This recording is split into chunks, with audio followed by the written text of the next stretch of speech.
Estás escuchando Milenio 3 por Aluca Nanica. Al final la madre sí se encontró, apareció a pocos metros de la casa, apareció la madre, pero el padre y los hermanos no aparecían. El padre apareció al día siguiente, cerca del lago, de las orillas del lago, y los hermanos no aparecieron. A las 7 de la mañana, en enero, suele ser todavía de noche, y aquella noche o amanecida era fría y con niebla, y sin luz, en el pueblo zamorano de Riva del Lago. Va a ser el punto de mira de este inicio de la noche. Se han cumplido 50 años realmente de su tragedia, una tragedia muy llorada en España y una tragedia que se ha unido con leyenda y también, por qué no decirlo, con misterio. Escuchábamos una de tantas voces, arrancada al silencio medio siglo después por nuestro compañero Pablo Villarrubia. 144 cuerpos de gente de aquella aldea, a estas mismas horas de la noche, a la 1:11, siguen allá abajo, en el cieno, después de la riada. Mucha gente arriba del lago le llama el gran cementerio lacustre. Entre los testimonios de los que se salvaron de aquella riada, hacia las 7:01, una riada que desplazó 8 millones de metros cúbicos de agua sobre la aldea antaño tranquila. Algunos recuerdan no solo la desgracia y la muerte, sino curiosas profecías y dichos que ahora se rememoran. Este es el ejemplo. Siempre me acuerdo de cuando mi padre decía, cuando bajaban obreros de la sierra de construir la presa, y se quejaban, decían, allí está saliendo agua por todas partes y un día se va a romper la presa. Y mi padre, haciéndose el valiente, dice, sí, que la casa mía la va a llevar el agua, porque era toda de piedra, cantería y tal, ¿no? Y fue seguramente la primera que se llevó. Y de esa casa dura de piedra zamorana ya no queda nada. Como quedaron muchos solares absolutamente planos en aquel pueblo antes alegre. La presa de Vega de Tera se rompió. Y también se rompieron algunas familias. Como ocurre en todas las tragedias, una hilazón con el misterio que, si os quedéis con nosotros, vais a ir comprendiendo. Os hablo de presagios, de supuestas profecías, de gente que busca a sus muertos, de sonidos. Y además contado todo por sus protagonistas principales. Pablo, en su faltriquera, se ha estado llevando muchos testimonios. Muy impresionado nos invitaba a escuchar esto, nos enviaba este material. Familias que, por la simple elección de quedarse unos abajo y otros subir al desván, se partieron para siempre. Y se asomó a la ventana y ya le dijeron que estábamos rodeados de agua y que mirase a ver si podíamos salir. Fue a salir por la puerta y estábamos a 3 metros de altura, porque abajo eran las cuadras del ganado y ya el agua entraba por la puerta. Entonces ya no se pudo salir. Nos subimos, sobre todo los pequeños, los chavales pequeños, nos subimos para arriba. Mis padres y mis hermanos mayores se quedaron abajo, en la cocina. Y planes efectuados en apenas 10 segundos sirvieron para abandonar la muerte. Riva del Lago, arrasado por completo. Tan solo se salvaron algunas casas. Los trabajos de rescate de los cadáveres son inolvidables para quienes estuvieron allí. Hay quien dice, y esta noche tenemos que descubrirlo, que todavía, y desde los años 70, algunos grupos de gente más o menos sensible quería captar señales de la tragedia. Vamos a dejarlo ahí, captar señales de la tragedia. Aquel día de enero de 1959, y hacemos este programa primero en homenaje a aquellas víctimas. Sabemos que esta noche gente de Riva del Lago, de la comarca maravillosa de Sanabria, cuya vida era muy dura en aquel tiempo, nos están escuchando. Y quizá alguno escuchó el boletín de Radio Zamora, EAJ 72, anunciando una tragedia que marcó como una cicatriz aquella zona del mapa. Aquí EAJ 72, Radio Zamora, transmitiendo la onda de 1462 kHz de amplitud de frecuencia. Hoy es 9 de enero de 1959. Son las 8 de la mañana. Boletín de noticias urgente. En la madrugada de hoy, la presa de la Vega de Tera se ha roto sin que se conozcan las causas, desbordándose torrencialmente las aguas que remasaba. Según las primeras noticias recibidas en el gobierno civil de Zamora, alrededor de las 7 de esta mañana, cuando Zamora se despierta, todo el pueblecito de Ribadelago y las instalaciones de la empresa hidroeléctrica de Moncabril han sido arrasadas por las aguas. En las fotos de la prensa, en La Vanguardia, por ejemplo, una niña se oculta tras la mantilla de su madre mirando con horror. En enero de este año, en el 50 aniversario de la tragedia, que cada año ha motivado una procesión de recuerdos y personas, aparece ahora una escultura con esa misma escena. O esa otra foto en sepia ya casi de una anciana enlutada que está buscando a sus nietos, sus 4 nietos, en una casa. Esta era mi casa, dice, pero es que no hay nada, solo un cuadrado, el esqueleto, la estructura primaria de aquel hogar. Algunos dicen que Ribadelago pagó muy caro el precio del progreso. Hay quien afirma que fue un accidente fatal que se podía haber evitado. Pero como digo, 144 personas, 28 cuerpos fueron recuperados, 144 siguen ahí abajo. Muchos dicen que aún claman justicia. Es importante, Carmen, esta noche que mucha gente de Zamora, buenas noches. Buenas madrugadas, Iker. Intenten ponerse en contacto con nosotros, bueno, de Zamora o de otros lugares, porque la gente zamorana durante precisamente los 60 y los 70 emigró a muchas partes de España, y estoy seguro que hay gente que tiene familiares que nos pueden comentar cosas. Estamos reinvestigando esta tragedia porque vais ir viendo la cantidad de misterios que tiene. Sí, además en este 50 aniversario de esa terrible tragedia veíamos algunas imágenes que se han emitido de cómo iban familias enteras, niños, que sus abuelos perecieron bajo las aguas, recordándolos. Tal vez muchos de ellos sean jóvenes también que escuchan Milenio 3 y nos puedan contar su tragedia, su historia. 7640, palabra clave, Milenio, espacio y vuestros mensajes, Milenio 3 con número @cadenaser.com si nos mandáis un mail, y también la web de la cadena SER, www.cadenaser.com, y dais a Milenio 3, allí publicar mensajes y ponéis lo que queráis. Por cierto, Santi, que luego hablaremos de otras historias, campanadas, y os vais a sorprender de qué personas y de qué nivel han escuchado esas campanadas tocando a muerto. Nos lo explicarán ellos. Visiones, apariciones, recuerdos, memoria, profecías, malos augurios, presagios, todo eso y mucho más, como en muchas grandes tragedias. Si te parece, Santi, después podemos recorrer algunos otros pantanos o embalses españoles con misterios, ¿no? Pues sí, porque los hay. A lo mejor no misterios tan trágicos, afortunadamente, pero desde luego sí que hay pantanos, y es curioso porque estamos hablando de masas de agua puestas ahí por el hombre realmente, es decir que el hombre puso el agua y el misterio vino después a instalarse allí, y la verdad es que estoy sobrecogido con la historia que estoy escuchando.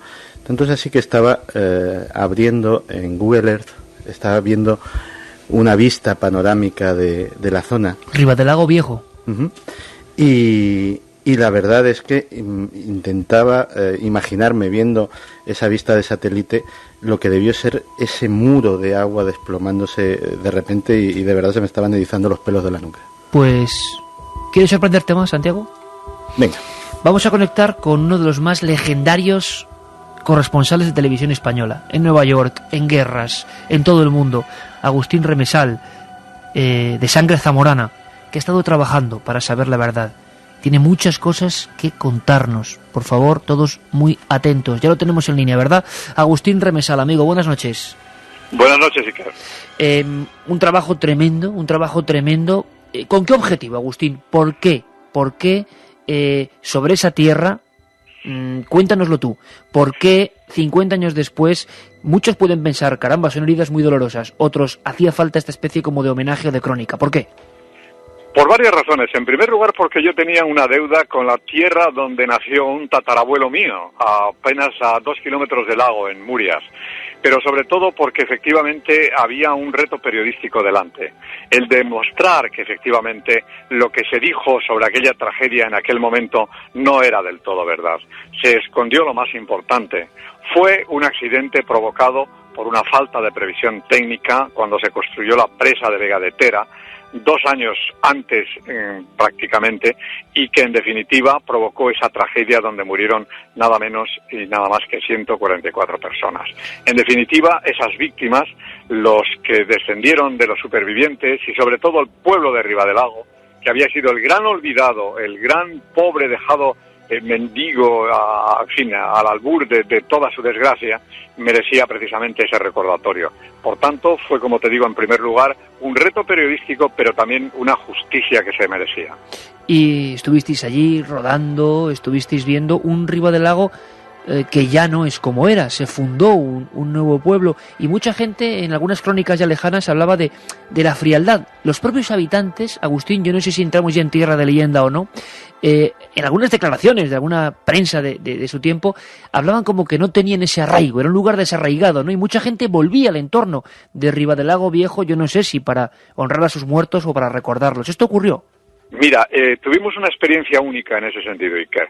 Recuerdo el Día de los Difuntos, yo tuve la oportunidad de convencer a toda la gente que estaba allí, precisamente, que había vuelto también a recordar a sus muertos, que subiéramos todos al cementerio en procesión. Sale en el documental, de hecho, y fue probablemente uno de los momentos clave de ese documental.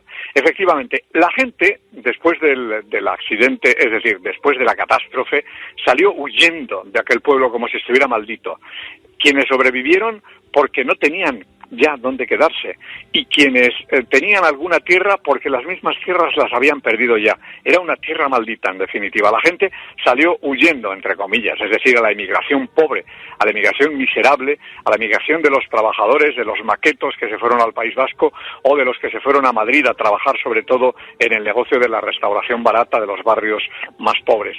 En definitiva, los ribadalaguenses, los sanabreses de aquella zona, tuvieron, como te digo, de salir huyendo después, espantados, asustados, después de aquella tragedia. Y cuando han vuelto ahora, se han encontrado con un pueblo que, en parte, sí que ha cambiado. Me refiero al pueblo viejo, el pueblo nuevo es otra historia. Pero el pueblo viejo, aunque no te lo creas, todavía tiene las señas directas del agua de cuando pasó. Estamos ahora intentando, por ejemplo, recuperar uno de los muros de una de las casas que están prácticamente igual que hace 50 años, porque seguramente que se va a hacer un centro de la memoria y estamos trabajando para recuperar ese muro. Pues desde luego me parece una iniciativa absolutamente loable y que desde aquí apoyamos de inmediato. Agustín, tú que has estado informando de manera internacional, que has vivido conflictos, historias que nos las has contado, ¿no? Pero ¿qué se siente cuando uno, por ejemplo, preparando un documental, que es un trabajo que puede ser incluso más íntimo, de introspección, caminas por ese pueblo viejo? Cuando yo comencé pensaba que iba a ser un trabajo periodístico más, sobre todo una especie de pequeña capricho, no, pero sí por lo menos deseo lejano mío, por lo de mi tatarabuelo. Cuando me fui metiendo en el tema, créete, Iker, que empecé a conmoverme, empecé a darme cuenta que los supervivientes de la tragedia tenían tantas historias y tanto dolor todavía metido en el corazón después de 50 años que empezaron a conmoverme tanto que yo mismo me extrañé. Y terminé realmente un día llorando con ellos. Fue una cosa verdaderamente increíble. Es decir, yo que he pasado tantas cosas por tantos sitios en guerras y en lugares, digamos, de riesgo, como se les llama generalmente, ¿no?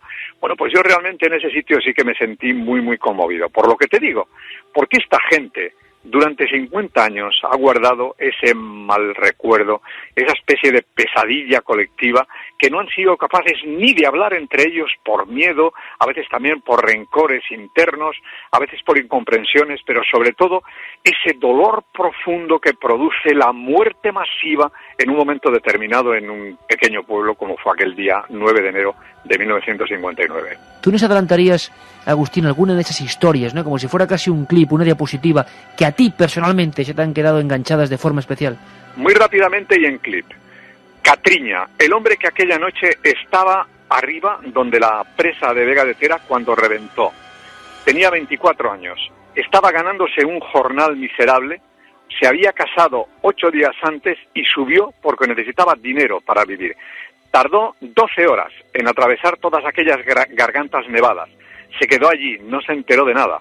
La noche era fría, ellos estaban a 200 metros, hacía un airón tremendo, y cuando reventó la presa no se enteraron. Me decía, y yo que tenía abajo a mi hijo y a mi mujer, cuando bajó, no los encontró. Se los había llevado el agua hasta el lago, y allí siguen todavía, el cementerio lacustre. ¿Quién te contaría? La carterita de Ribadelago, que fue muy famosa también, Eloína. Me contaba, por ejemplo, cómo ellos estaban en casa de su abuelo y le decían al abuelo, abuelo, vamos, viene el agua, abuelo, vamos. El abuelo dijo, si hemos de morir, hija, morimos todos juntos. Yo no puedo subir al tejado, yo tengo reuma, no puedo ni moverme. No pudieron subirlo, allí quedó. El hijo del ciego, por ejemplo, Felipe, que su padre, ciego, en un accidente le explotó la dinamita de un cartucho cuando estaban haciendo un túnel precisamente para la presa, lo sacó por el tejado y gracias a una especie de sentido que tienen, yo creo, los ciegos del peligro, como si lo oliera, fue tejado tras tejado y llegaron al único que no se derrumbó de todas las filas de tejados que había donde vivían ellos. Felipe tenía 8 meses, me lo contaba aterido de frío un día de noviembre diciendo, oye Agustín, yo es que cuando vengo aquí es que quiero ver a mi padre todavía y lo encuentro por todas partes. Nunca quiso hablarme de la tragedia. Yo tenía 8 meses, no me enteré de nada, pero estoy vivo porque me subió al tejado. De esas te podía contar un montón de ellas. Madre mía, de verdad Agustín que ahora muchísima gente está viendo el Ribadelago de 1959, esa noche del 9 de enero. Claro, has dicho cementerio lacustre. Muchos amigos quizá no sepan que esto es una verdad, no es ninguna metáfora, ninguna leyenda. No, hay claro. 144 cuerpos ahí abajo y eso ha generado precisamente leyendas, Agustín. Imagino que con el paso del tiempo, cómo la memoria popular ve eso, ¿no? Mira, Iker, venimos de una historia anterior, de una leyenda anterior, a un lugar emblemático y completamente mítico. Así como los grandes lagos de Escocia tienen su monstruito metido dentro y su pequeño culebrón, en realidad el lago de Sanabria no necesita ningún monstruo para tener dentro el misterio y la tensión. Hace ya siglos que los habitantes del lago, de las riberas del lago, cuentan cómo llegó allí un peregrino y decía que iba a Santiago de Compostela, porque allí pasa precisamente uno de los caminos que va a Compostela desde el interior de la península, y entonces fue a una panadería y le dijo al panadero que le diera un pan. El panadero le dijo que no tenía pan en ese momento. Fue a 3 casas y no le dieron ningún pan. Fue de nuevo al panadero y el panadero dijo, bueno, pues voy a cocerte un pan. Y fue el único que le dio de comer. Entonces el peregrino, en fin, airado, dio 3 golpes con su bastón de peregrino en el suelo y dijo, aquí clavo mi bastón, aquí salga un gargallón, o sea, una especie como de gran fuente, gran manantial de agua. Ese manantial, cuenta la leyenda, que fue colmando cada vez más el lago, y él le dijo al panadero, tú me has dado de comer, vete, esto se va a llenar de agua. Y efectivamente murieron, según la leyenda, todos los habitantes del lago, porque ese gargallón, ese manantial fantástico que salió de allí por milagro, cubrió todo a los habitantes que vivían en el lago. Aquel poblado se llamaba Valverde de Lucerna, y así se cuenta en las crónicas que, por lo que yo he podido saber, vienen aproximadamente del siglo XIV-XV. Imagínate, es una leyenda larga. Esto ha sido recogido incluso por escritores como Miguel de Unamuno, que estuvo allí una temporada en 1930, un año antes de morir, y donde sitúa una de sus novelas, la famosa novela de San Manuel Bueno Mártir, que el lugar se llama precisamente Valverde de Lucerna. Y él cuenta precisamente cómo sintió allí Unamuno esa especie de llamada de lo misterioso, de lo mistérico, de la leyenda profunda, que significa un lugar en donde la muerte ha venido rondando desde hace mucho, mucho tiempo. No es extraño, Iker. Estamos en un lago, el único lago glaciar de la península ibérica. ¿Imaginas un fiordo noruego en medio de la península, en medio de Castilla prácticamente, o entre Castilla y Galicia? Eso es el lago de Sanabria. Pues poco más se puede añadir. Quizá una cosa, Agustín. Nosotros hemos sabido, aunque bueno, son informaciones un tanto espurias, claro, ante la leyenda, ante la magnitud, ante el hecho de 144 cadáveres ahí en el cieno del fondo, tantas historias que hay en este país de poblados sumergidos en pantanos, que incluso gente, sobre todo a final de los 70, bueno, pues yo no sé si acudí allí movido por la leyenda, por la morbosidad puramente, o intentando observar alguna cosa. ¿Llegaste a saber algo de estas expediciones, vamos a decirlo así, de curiosos? Sí. Siguen produciéndose. ¿Siguen? No en masa, pero siguen produciéndose. Y date cuenta que el lago de Sanabria ha sido utilizado sobre todo por gentes, digamos, por llamarlo de alguna manera, romántico-visionarias, ¿no? Fue uno de los lugares en España, una de las comarcas malditas por la pobreza, como podían ser las Urdes o las Batuecas. Allí precisamente un director de cine, Ducay, que llevó como ayudante suyo precisamente a un tal Carlos Saura, imagínate, el año 54 rodaron un documental de 17 minutos que se llama Carta de Sanabria y que cuenta precisamente cómo vivían ellos. Digo esto porque efectivamente allí han llegado solamente gentes, digamos, muy dotadas para la clarividencia, en algún sentido, ¿no? Y se siguen produciendo precisamente esa especie de búsqueda de los fenómenos tan curiosos como los que cuenta la leyenda del peregrino, que es que todos los días de San Juan la gente se pone alrededor del lago, mira a sus aguas y a medianoche escucha las campanas del pueblo de Lucerna que están hundidas bajo el agua, y el que no las oye es que está en pecado. Agustín Remesal, amigo, de verdad, un placer, y ojalá sepamos muchas más cosas pronto de todo este entorno maravilloso. Gracias, que ha rendido sentido homenaje. Un abrazo muy fuerte, Agustín. Gracias, muy amable. Y están llegando muchos mensajes, muchísimos, a nuestras vías de contacto. Ya sabéis, en cadenaser.com directamente hay un espacio para escribirnos, 7640 palabra clave milenio. Incluso vamos a sortear 3 libros, ¿verdad, Carmen? Y una cosa nada más, en este momento de impasse tremendo. 23 de mayo, siguiente fecha para salida de la nave del misterio. La nave del misterio vuelve a volar y va a aterrizar en Morón de la Frontera, en Sevilla, el próximo 23 de mayo. Iker, estaremos allí todo el equipo para estar delante del público, de todos aquellos amigos que esa noche se quieren subir a la nave. Se tienen que poner en contacto con la página web de Morón de la Frontera, de la radio de Morón, que es radiomorón.es. www.radiomorón.es, y allí les informarán sobre cómo conseguir las entradas, dónde se va a hacer el programa de Milenio 3 y todo lo demás. 23 de mayo, celebrando un aniversario importante de esa pequeña gran emisora sevillana. Ahí estaremos, nos lo han pedido y claro que estaremos. Impresionante lo de Agustín Remesal. Cuántas historias, el peregrino, la profecía, las luces en el lago, la aldea muerta bajo el lago de la que ya hablaba Unamuno. Verdad y leyenda, claro. Por desgracia, cuando hay una gran tragedia, surgen también todo este tipo de prismas que nos interesan, y estamos recibiendo ya un montón de mensajes de gente de la zona, de gente que conoce la historia. Ahora pasaremos a conocerlos. Antes, para que veáis que la historia de Ribadelago sigue viva, aunque han pasado 50 años, que nadie olvida, la gente vuelve a reunirse en silencio frente a las tumbas y el camposanto. Tenemos, por ejemplo, a un buen amigo, José Antonio García Díez. Una obra suya se llama Ribadelago, tragedia de la Vega de Tera. José Antonio, buenas noches. Hola, buenas noches. Bueno, conoces perfectamente la zona, el entorno, lo que ocurrió, y la sensación que se nos queda a los que no somos de allí es que es una tragedia brutal, desde luego, pero que la gente lo sigue viviendo con un apego como en muy pocos otros lugares de España, ¿no? Bueno, realmente es una tragedia que marcó el carácter y hasta el aspecto de las personas.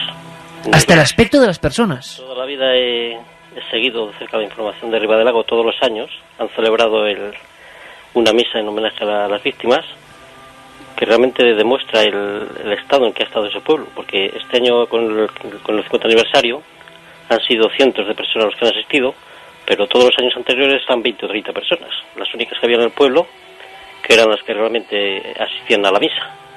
Es decir, un pueblo totalmente desmantelado, envejecido, prácticamente arruinado, ¿no? Pero siempre con ganas de salir de esa historieta y de esa miseria. Qué interesante, José Antonio, porque estamos acostumbrados, mal acostumbrados creo yo, a que hasta tragedias grandísimas que nos han tocado hace nada, aquí mismo en Madrid o en otros lugares, parece que pasa un poco de tiempo y la gente quiere olvidar, la gente quiere quitar de su memoria todo eso. En Ribadelago no pasa, no ocurre, y los actos han sido muy potentes, ¿no? De una gran emotividad.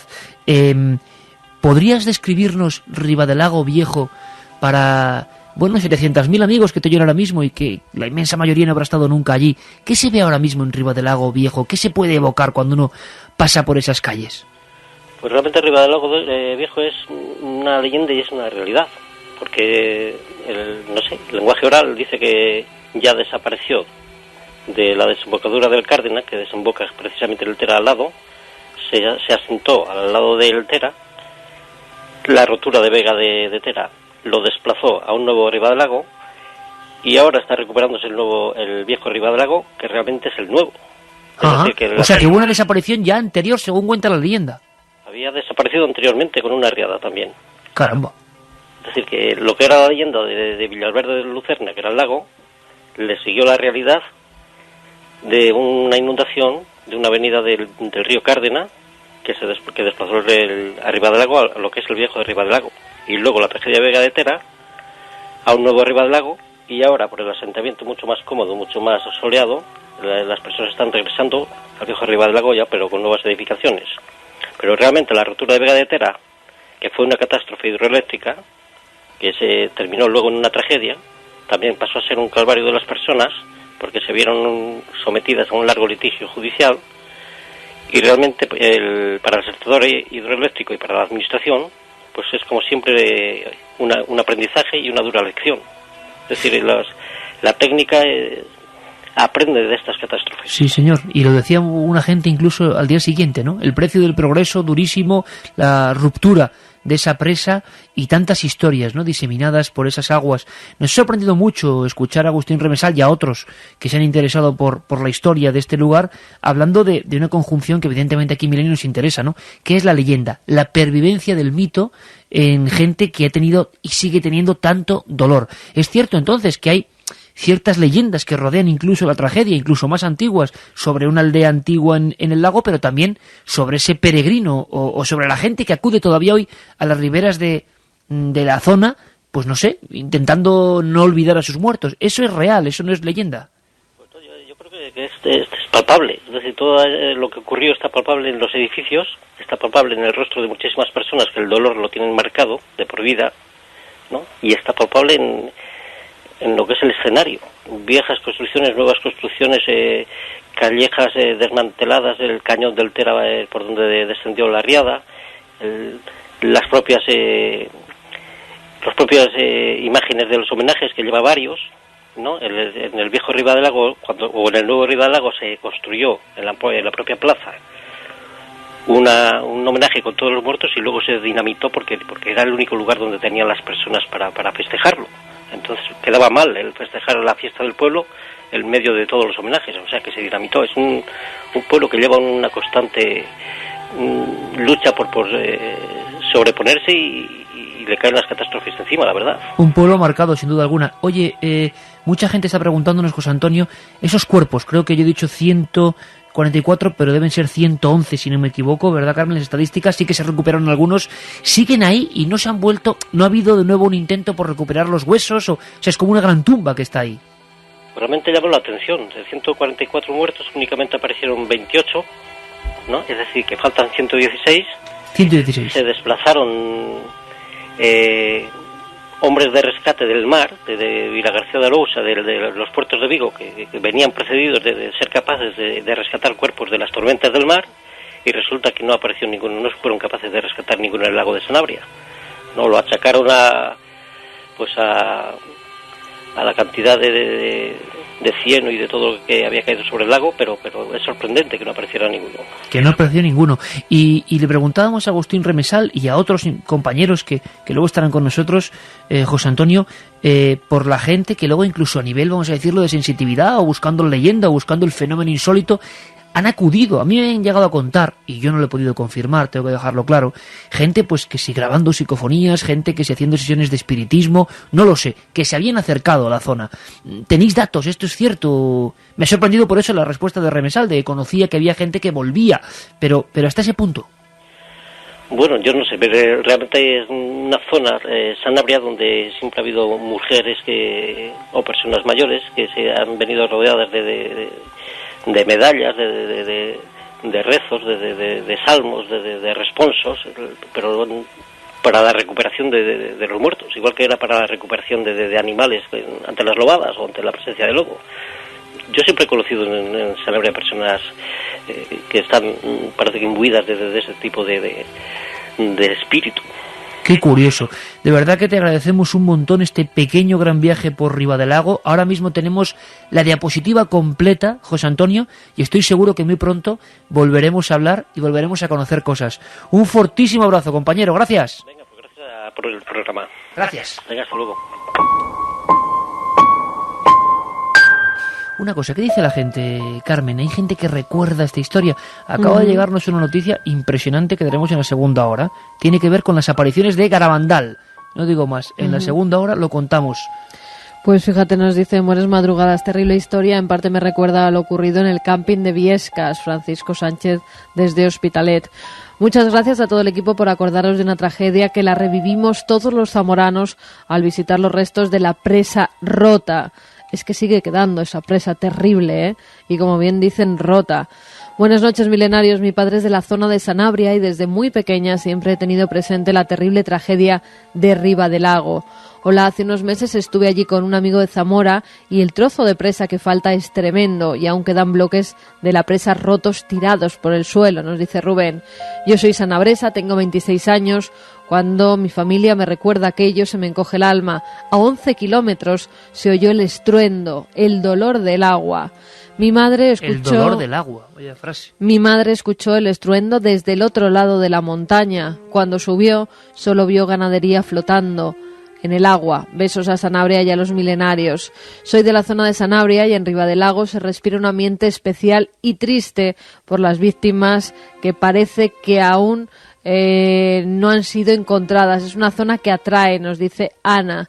¿Conocéis el embalse de La Serena en la provincia de Badajoz? Es el más grande de España y me han contado muchas cosas, nos dice Carlos Fernández. Hacemos un alto ahí, Carmen, que a mí me hace una especial emoción, ¿no? Que la gente digas, poneos en contacto y toda gente de la zona de Sanabria, que es una zona muy delimitada, Santi escribiéndonos. Con este mensaje de Badajoz, luego viajaremos por otros lugares, pero quiero... Santi, Carmen, Fermín, Carlos, que están ahí como siempre, Fermín Agustí, Carlos Largo, y por supuesto Geray Martínez, con estas músicas que mezclan misterio y tristeza, en nuestro particular homenaje a esta gente y a esta comarca zamorana, que llegó a calificarse por la tragedia de Tierra Maldita injustamente, como ocurrió con las Urdes y otros sitios, como ha contado Agustín Remesal. Pero queda algo muy importante. Allí hubo gente que tuvo que acudir desde Barcelona para recuperar cuerpos, para meterse en ese cieno, para ir con una linterna, vagando entre el barro, y encontrarse cosas. Y yo sé que uno de esos buceadores tuvo su mayor encuentro con el misterio hace poco, en el regreso a Ribadelago. Y quiero que nos lo cuente. Presentarle, yo creo que sobra, es Alberto Vázquez Figueroa, nuestro gran constructor de bestsellers, explorador, periodista, escritor, uno de los escritores españoles más vendidos, dicen que vivo el más vendido, pero que tenía algo en el corazón. Tenía 23 años, me lo contó una vez, cuando acudió a Ribadelago a encontrarse, a intentar rescatar esos cuerpos que para muchos siguen ahí presentes. Alberto Vázquez Figueroa, amigo, buenas noches. Buenas noches. Oye, imagino, y además tú sabes hacerlo perfectamente, con maestría, ¿qué diapositiva se te ha quedado, no? ¿Qué imagen, no? Imagino que en blanco y negro incluso, año 59, y tú en las aguas heladas de ese lugar. Mira, la primera impresión, cuando yo llegué allí, que llevamos conducidos por la policía para sacar los cadáveres, la primera impresión que recuerdo siempre es que todo estaba destruido, había muertos por todas partes, todo estaba hecho polvo. La iglesia solo quedaba una pared, y al lado de la pared, en lo que debía ser el Belén, porque era 1 de enero, la única figurita que quedaba y de pie era el Rey Negro. A mí aquello me dejó absolutamente sorprendido. Luego, eso fue al amanecer, llegamos allí, recuerdo que era muy temprano.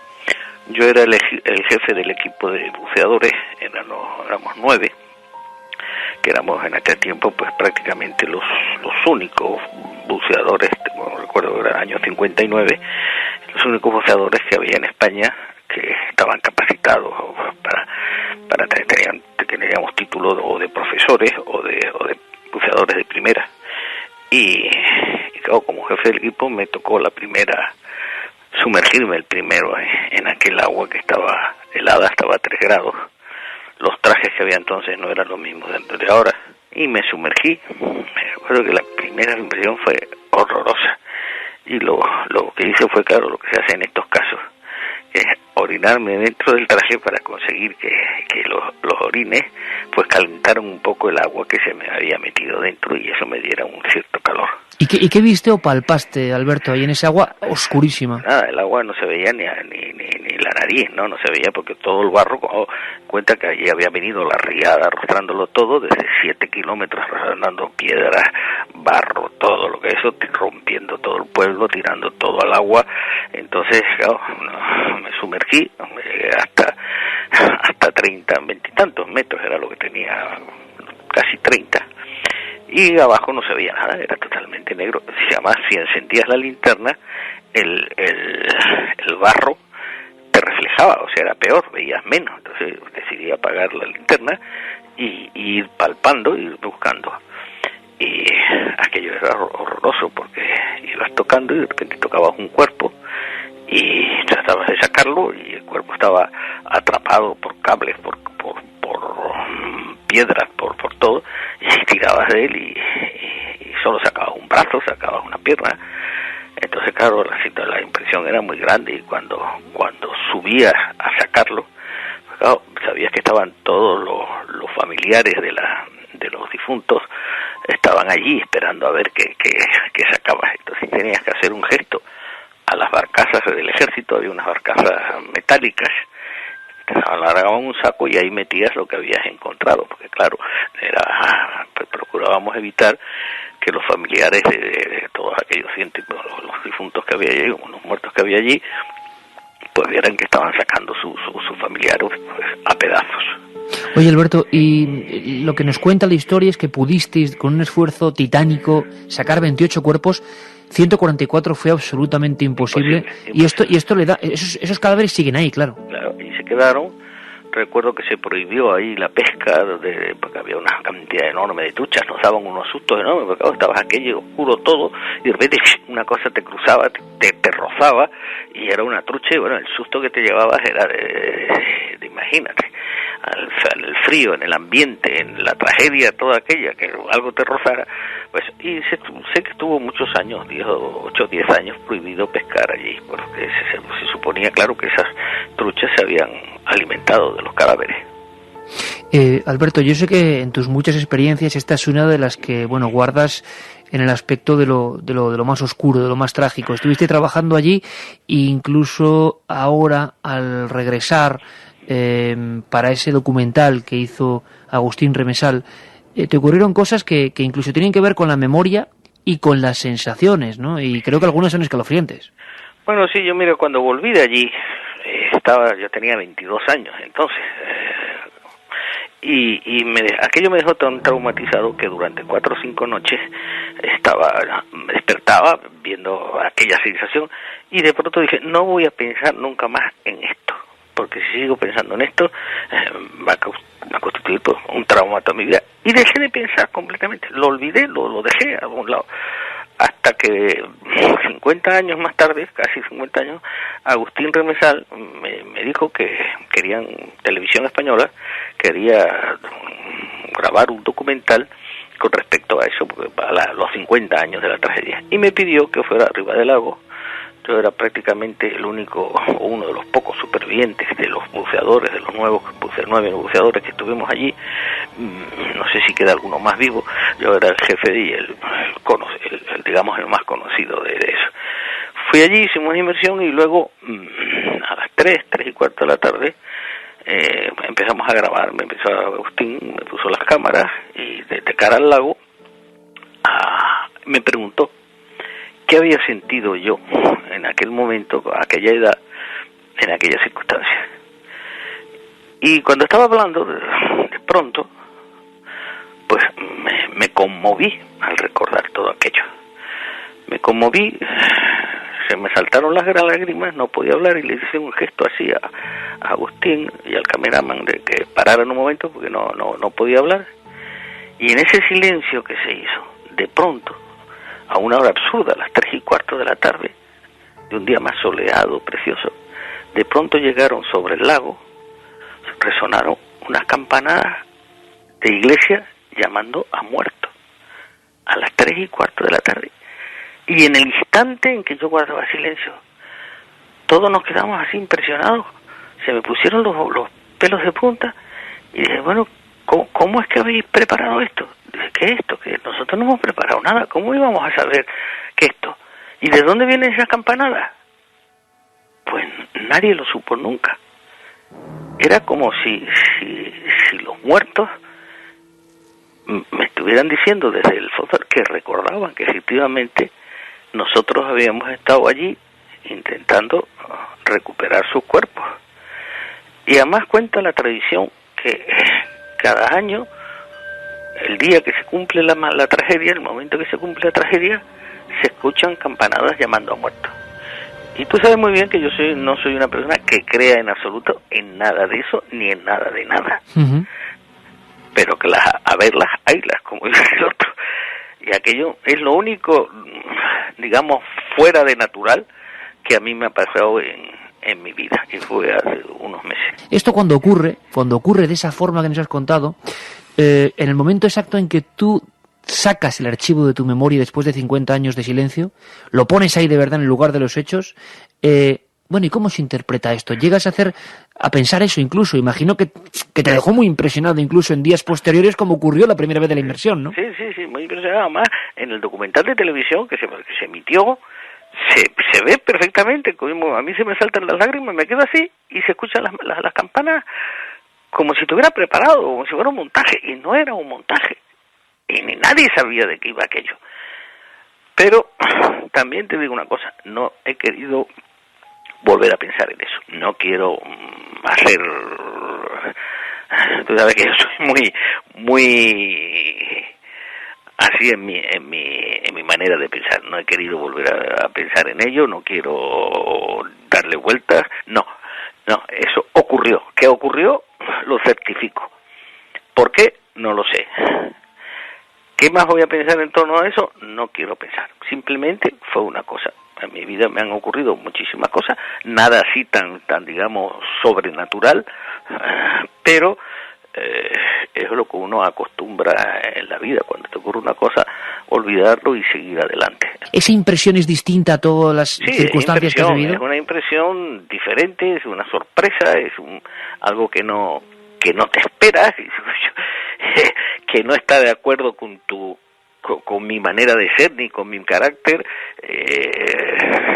es lo que va en contra de todo lo que siempre has pregonado, y cuando te surge no es miedo, si le dices, caray, no sé, pero ya te digo, no quiero darle más vueltas al tema. No. Alberto, y por último, 50 años después, ¿te vuelves a sumergir en ese lugar? ¿Había cambiado mucho? Hombre, claro, ahora es un paraíso, de acuerdo, además era un día soleado, aquello está bellísimo. El día que yo llegué, aquello era impresionante, porque estaban todos los muertos por allí, veías pasar una gente desgraciada llevando a hombros los cadáveres. Me acuerdo que había una viejecita buscando en lo que había sido su casa, que no quedaba nada, estaba absolutamente arrasada, estaba buscando a sus nietos. Los nietos, ella seguía buscando a sus nietos, a sus hijos y a sus nietos.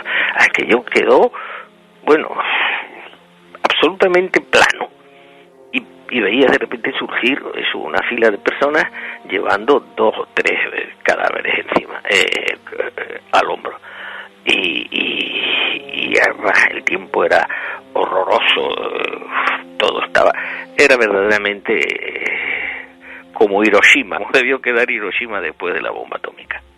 Pues la perfecta crónica, como siempre. Alberto Vázquez Figueroa, lo sabes, con admiración. Un grandísimo abrazo, amigo. Gracias a ti. Bueno, y no me gusta recordar estas cosas, pero bueno, cuando tú me lo pides, yo lo hago, pero prefiero dejarlo otra vez a ver, lo volveré a recordar dentro de otros 50 años. Claro que sí, seguro, y lo contaremos aquí. Un abrazo muy fuerte, compañero. Gracias, hasta luego. 1:56, esto es Milenio 3 y este era Alberto Vázquez Figueroa. Periodistas, escritores, hombre, Agustín Remesal, Alberto Vázquez Figueroa, el escritor local José Antonio García, hombre, es un gusto, ¿no? Hablar con este tipo de personas. Santi estaba con los ojos como platos, como pocas veces le he visto. ¿Qué te viene a la mente? Aunque luego vamos a debatir en la segunda hora. ¿Pero qué te viene a la mente? Pues la verdad es que me viene a la mente sobre todo el conocer a Alberto, siquiera brevemente, pues lo típico de coincidir en los camerinos y en los pasillos del programa, y que precisamente me había comentado que él era una persona muy descreída y que, bueno, que le respetaba nuestro trabajo, pero que, bueno, en estas cosas, y precisamente que se vaya a encontrar en un momento tan íntimo para él, tan especial, de algo que ha querido, como muy bien ha dicho, porque es un hombre con una disciplina mental envidiable, que ha querido borrar de su mente para que no le afecte, para que poder vivir tranquilo el resto de su vida. Confesar, porque también es un hombre honesto y sincero, confesar que aquello no cuadra con sus creencias, pero que desde luego es la pura verdad, pues el testimonio es impresionante, pero viniendo de quien viene y en esas circunstancias impresiona el doble. Hay una sorpresa además, ¿verdad, Carmen, en este aspecto? Ya esto sería tremendo. Y en la segunda hora vamos a tener muchas más cosas. Vamos a recorrer el pantano del Atazar. Déjame que cuente que vamos a hablar de duendes, pero no duendes, sino luces, como fenómeno científico. En Israel se está investigando. Vienen los amigos de Santi. Y muchísimas más cosas. Todo lo que está pasando en torno a la Atlántida en España. Mil cosas. Pero, caramba, es que esto, lo importante es que no es solo un testimonio. Lo de Alberto Vázquez Figueroa. No. Hay más, ¿no? Hay una grabación. Efectivamente. Las cámaras estaban presentes, los micrófonos también, y captaron el momento exacto en el que se produce lo que nos ha contado, cuando rememora la historia y comienza la campana a sonar. Sí. Vamos a escucharlo en la segunda hora, a la vuelta. Genial. Si queréis seguir con nosotros para escuchar ese documento que yo creo que es increíble. Todo lo que con emoción ha contado Alberto Vázquez Figueroa, rememorando la tragedia de Ribadelago, se grabó. Esas campanadas a muerto se grabaron por parte del equipo de Documentos TV Televisión Española, Agustín Remesal a la cabeza. Y lo vais a poder escuchar. Y seguiremos viajando. Tragedia y misterio, una vez más, unidos aquí, en Milenio 3.